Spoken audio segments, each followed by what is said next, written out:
Hello, my name is Mark Matsky, and today I will be reading Chapter 5 of The Story Girl by L.M. Montgomery, Peter Goes to Church. There was no Sunday school the next afternoon, as superintendent and teachers wished to attend a communion service at Markdale. The Carlisle service was in the evening, and at sunset we were waiting at Uncle Alec's front door for Peter and the Story Girl. None of the grown-ups were going to church. Aunt Olivia had a sick headache, and Uncle Roger stayed home with her. Aunt Janet and Uncle Alec had gone to the Markdale service and had not yet returned. Felicity and Cecily were wearing their new summer muslins for the first time and were acutely conscious of the fact. Felicity, her pink and white face shadowed by her drooping, forget-me-not wreathed leghorn hat, was as beautiful as usual. But Cecily, having tortured her hair with curl papers all night, had a rampant bush of curls all about her head, which quite destroyed the sweet, nun-like expression of her little features. Cecily cherished a grudge against fate because she had not been given naturally curly hair, as had the other two girls. But she attained the desire of her heart on Sundays at least, and was quite well satisfied. It was impossible to convince her that the satin-smooth luster of her weekday tresses was much more becoming to her. Presently, Peter and the Story Girl appeared, and we were all more or less relieved to see that Peter looked quite respectable, despite the indisputable patch on his trousers. His face was rosy, his thick black curls were smoothly combed, and his tie was neatly bowed. But it was his legs which we scrutinized most anxiously. At first glance they seemed well enough, but closer inspection revealed something not altogether customary. "What is the matter with your stockings, Peter?" asked Dan bluntly. "Oh, I hadn't a pair without holes in the legs," answered Peter easily, "because Ma hadn't time to darn them this week, so I put on 2 pairs. The holes don't come in the same places, and you'd never notice them unless you looked right close." "Have you got a cent for collection?" demanded Felicity. "I've got a Yankee cent. I suppose it will do, won't it?" Felicity shook her head vehemently. "Oh, no, no. It may be all right to pass a Yankee cent on a storekeeper or an egg peddler, but it would never do for church." "I'll have to go without any then," said Peter. "I haven't another cent. I only get 50 cents a week, and I give it all to Ma last night." But Peter must have a cent. Felicity would have given him one herself, and she was none too lavish of her coppers, rather than have him go without one. Dan, however, lent him one, on the distinct understanding that it was to be repaid the next week. Uncle Roger wandered by at this moment, and beholding Peter, said, "Is Saul also among the prophets? What can have induced you to turn churchgoer, Peter, when all Olivia's gentle persuasions were of no avail? The old argument, I suppose. Beauty draws us with a single hair." Uncle Roger looked quizzically at Felicity. We did not know what his quotations meant, but we understood he thought Peter was going to church because of Felicity. Felicity tossed her head. "It isn't my fault that he's going to church," she said snappishly. "It's the Story Girl's doings." Uncle Roger sat down on the doorstep and gave himself over to one of the silent, inward paroxysms of laughter we all found so very aggravating. He shook his big blond head, shut his eyes, and murmured, "Not her fault. Oh, Felicity, Felicity, you'll be the death of your dear uncle yet if you don't watch out." Felicity started off indignantly, and we followed, picking up Sarah Ray at the foot of the hill. The Carlisle Church was a very old-fashioned one with a square, ivy-hung tower. It was shaded by tall elms, and the graveyard surrounded it completely, many of the graves being directly under its windows. We always took the corner path through it, passing the King plot where our kindred of 4 generations slept in a green solitude of wavering light and shadow. There was great-grandfather King's flat tombstone of rough island sandstone, so overgrown with ivy that we could hardly read its lengthy inscription, recording his whole history in brief, and finishing with 8 lines of original verse composed by his widow. I do not think that poetry was great-grandmother King's strong point. When Felix read it on our first Sunday in Carlisle, he remarked dubiously that it looked like poetry, but didn't sound like it. There too slept the Emily whose faithful spirit was supposed to haunt the orchard. But Edith, who had kissed the poet, lay not with her kindred. She had died in a far foreign land, and the murmur of an alien sea sounded about her grave. White marble tablets ornamented with weeping willow trees marked where grandfather and grandmother King were buried, and a single shaft of red Scotch granite stood between the graves of Aunt Felicity and Uncle Felix. The story girl lingered to lay a bunch of wild violets, misty blue and faintly sweet, on her mother's grave, and then she read aloud the verse on the stone. They were lovely and pleasant in their lives, and in their death they were not divided. The tones of her voice brought out the poignant and immortal beauty and pathos of that wonderful old lament. The girls wiped their eyes, and we boys felt as if we might have done so too if nobody had been looking. What better epitaph could anyone wish than to have it said that he was lovely and pleasant in his life? When I heard the story girl read it, I made a secret compact with myself that I would try to deserve such an epitaph. "I wish I had a family plot," said Peter, rather wistfully. "I haven't anything you fellows have. The Craigs are just buried anywhere they happen to die." "I'd like to be buried here when I die," said Felix. "But I hope it won't be for a good while yet," he added in a livelier tone as we moved onward to the church. The interior of the church was as old-fashioned as its exterior. It was furnished with square box pews. The pulpit was a wine-glass one and was reached by a steep, narrow flight of steps. Uncle Alec's pew was at the top of the church, quite near the pulpit. Peter's appearance did not attract as much attention as we had fondly expected.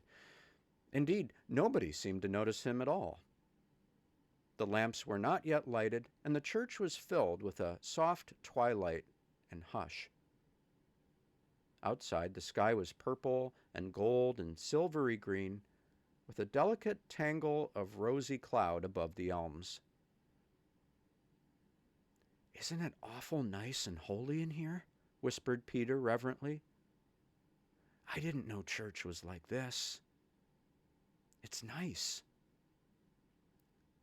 Felicity frowned at him, and the story girl touched him with her slippered foot to remind him that he must not talk in church. Peter stiffened up and sat at attention during the service. Nobody could have behaved better. But when the sermon was over and the collection was being taken up, he made the sensation which his entrance had not produced. Elder Fruin, a tall, pale man with long, sandy side whiskers, appeared at the door of our pew with the collection plate. We knew Elder Fruin quite well and liked him. He was Aunt Janet's cousin and often visited her.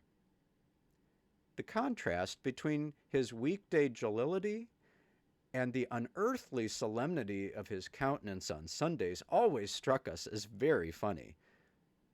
It seemed so to strike Peter, for as Peter dropped his cent into the plate, he laughed aloud. Everybody looked at our pew. I have always wondered why Felicity did not die of mortification on the spot. The story girl turned white, and Cecily turned red. As for that poor, unlucky Peter, the shame of his countenance was pitiful to behold. He never lifted his head for the remainder of the service, and he followed us down the aisle and across the graveyard like a beaten dog. None of us uttered a word until we reached the road, lying in the white moonshine of the May night. Then Felicity broke the tense silence by remarking to the story girl, "I told you so."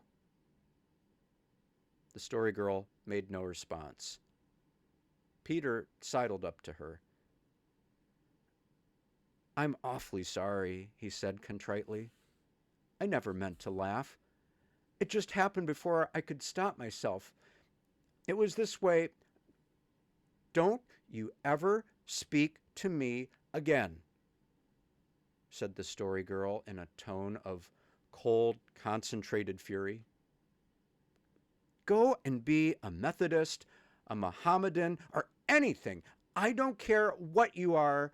You have humiliated me." She marched off with Sarah Ray, and Peter dropped back to us with a frightened face. "What is it I've done to her?" he whispered. "What does that big word mean?" "Oh, never mind," I said crossly, for I felt that Peter had disgraced us. "She's just mad, and no wonder. Whatever made you act so crazy, Peter?" "Well, I didn't mean to, and I wanted to laugh twice before that and didn't. It was the story girl's stories made me want to laugh. So I don't think it's fair for her to be so mad at me. She hadn't ought to tell me stories about people if she don't want me to laugh when I see them. When I looked at Samuel Ward, I thought of him getting up in meeting one night and praying that he might be guided in his upsetting and downrising. I remembered the way she took him off, and I wanted to laugh. And then I looked at the pulpit and thought of the story she told about the old Scotch minister who was too fat to get in at the door of it and had to heist himself by his two hands over it and then whispered to the other minister so that everybody heard him, "This pulpit door was made for spirits." And I wanted to laugh. And then Mr. Fewen come, and I thought of her story about his side whiskers, how when the first wife died of inflammation of the lungs, he went courting Celia Ward, and Celia told him she wouldn't marry him unless he shaved them whiskers off, and he wouldn't, just to be stubborn. And one day, one of them caught fire, and he was burning brush and burned off, and everyone thought he'd have to shave the other off then, but he didn't, and just went round with one whisker till the burned one grew out. And then Celia give in and took him because she saw there wasn't no hope of him ever giving in. I just remembered that story, and I thought I could see him taking up the scent so solemn with one long whisker, and the laugh just laughed itself before I could help it. We all exploded with laughter on the spot, much to the horror of Mrs. Abraham Ward, who was just driving past and who came up the next day and told Aunt Janet we had acted scandalous on the road home from church. We felt ashamed ourselves, for we knew people should conduct themselves decently and in order on Sunday fairings forth, but, as with Peter, it had laughed itself. Even Felicity laughed. Felicity was not nearly so angry with Peter as might have been expected. She even walked beside him and let him carry her Bible. They talked quite confidentially. Perhaps she forgave him the more easily because he had justified her in her predictions and thus afforded her a decided triumph over the story girl. I'm going to keep on going to church, Peter told her. I like it. Sermons are more interesting than I thought, and I like the singing. I wish I could make up my mind whether to be a Presbyterian or a Methodist. I suppose I might ask the minister about it. Oh, no, no, don't do that, said Felicity in alarm. Ministers wouldn't want to be bothered with such questions. Why not?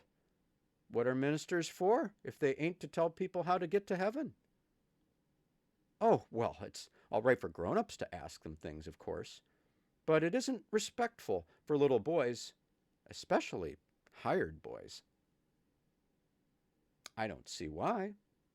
But anyhow, I suppose it wouldn't be much use, because if he was a Presbyterian minister, he'd say I ought to be a Presbyterian, and if he was a Methodist, he'd tell me to be one too. Look here, Felicity, what is the difference between them? I don't know, said Felicity reluctantly. I suppose children can't understand such things. There must be a great deal of difference, of course, if we only knew what it was. Anyhow, I am a Presbyterian, and I'm glad of it. We walked on in silence for a time, thinking our own young thoughts. Presently they were scattered by an abrupt and startling question from Peter. What does God look like? He said. It appeared that none of us had any idea. The story girl would probably know, said Cecily. I wish I knew, said Peter gravely. I wish I could see a picture of God. It would make him seem lots more real. I've often wondered myself what he looks like, said Felicity in a burst of confidence. Even in Felicity, so it would seem, there were depths of thought unplumbed. I've seen pictures of Jesus, said Felix meditatively.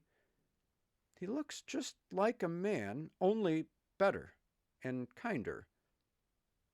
But now that I come to think of it, I've never seen a picture of God. Well, if there isn't one in Toronto, it isn't likely there's one anywhere, said Peter disappointedly. I saw a picture of the devil once, he added. It was in a book my Aunt Jane had. She got it for a prize in school. My Aunt Jane was clever. It couldn't have been a very good book if there was such a picture in it, said Felicity. It was a real good book. My Aunt Jane wouldn't have a book that wasn't good, retorted Peter sulkily.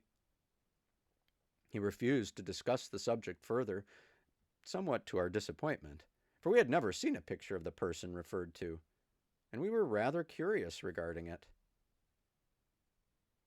We'll ask Peter to describe it sometime when he's in a better humor, whispered Felix.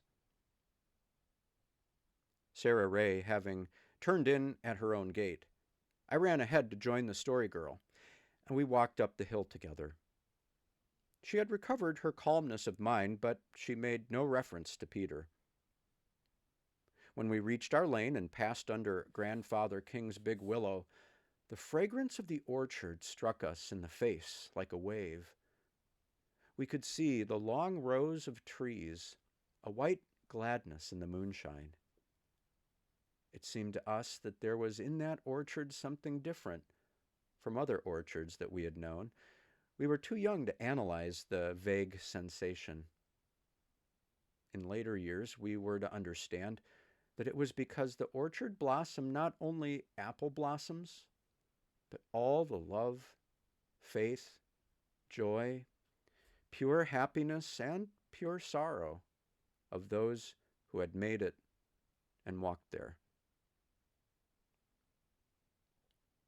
The orchard doesn't seem the same place by moonlight at all, said the story girl dreamily.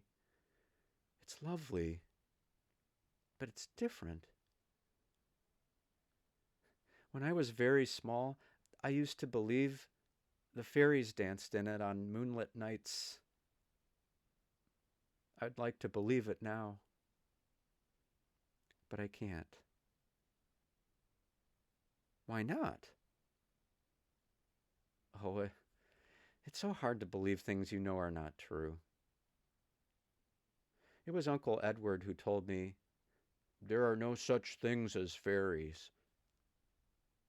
I was just 7. He is a minister, so of course I knew he spoke the truth. It was his duty to tell me, and I do not blame him. But I have never felt quite the same to Uncle Edward since. Ah, do we ever feel quite the same towards people who destroy our illusions? Shall I ever be able to forgive the brutal creature who first told me there was no such person as Santa Claus? He was a boy, 3 years older than myself, and he may now, for aught I know, be a most useful and respectable member of society, beloved by his kind. But I know what he must ever seem to me. We waited at Uncle Alec's door for the others to come up. Peter was, by way of skulking, shamefacedly passed into the shadows. But the Story Girl's brief, bitter anger had vanished. "Wait for me, Peter," she called. She went over to him and held out her hand. "I forgive you," she said graciously. Felix and I felt that it would really be worthwhile to offend her, just to be forgiven in such an adorable voice. Peter eagerly grasped her hand. "I tell you what, Story Girl, I'm awfully sorry I laughed in church, but you needn't be afraid I ever will again. No, sir. And I'm going to go to church and Sunday school regular, and I'll say my prayers every night. I want to be like the rest of you. And look here, I thought of the way my Aunt Jane used to give medicine to a cat. You mix the powder and lard and spread it on his paws and his sides, and he'll lick it off, because a cat can't stand being messy. If Patty isn't any better tomorrow, we'll do that." They went away together, hand in hand, children-wise, up the lane of spruces crossed with bars of moonlight. And there was peace over all that fresh and flowery land, and peace in our little hearts.